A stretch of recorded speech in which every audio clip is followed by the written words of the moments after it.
The Oresteia, a trilogy of Greek tragedies written by Aeschylus in 5th century BC, explores themes of revenge and justice. The first play, Agamemnon, follows the return of a warrior king from Troy, where he has won a great victory. In order to reach Troy, he had to sacrifice his daughter, Iphigenia, to Artemis. This turns his wife Clytemnestra against him, who goes behind his back and has an affair with Agamemnon's nephew and arch-rival, Aeschylus. On Agamemnon's return, he is welcomed by his wife, but once inside his palace, Cassandra, his slave, prophesies his death at the hands of Clytemnestra. Cassandra enters the palace, and soon afterwards, screams are heard from within the palace.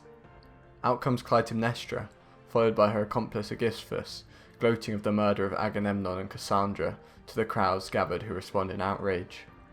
The couple's grip on power is solidified, and the play concludes. The second play, The Libation Bearers, continues the story as the audience watch Agamemnon and Clytemnestra's son Orestes, who has returned from exile, mourn at his father's grave.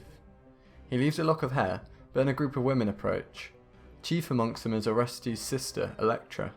She reveals the suffering she has dealt with under the tyranny of her mother and Aeschylus.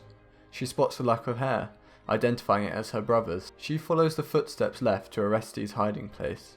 They embrace, and spurred on by his sister, Orestes vows revenge, revealing Apollo's wishes for his mother to come to punishment. They depart, and Orestes conceals his identity and goes to the palace of Clytemnestra, pretending to bear news of her son's death. She invites them in, and with help of Electra and palace minions, he is able to gain an audience with Aeschylus. He slays him, and in runs his mother Clytemnestra. He orders her to die by her lover, and then kills his own mother in an act of matricide.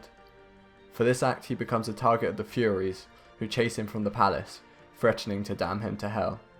The final play, the Eudmenides, begins with the Furies pursuing Orestes.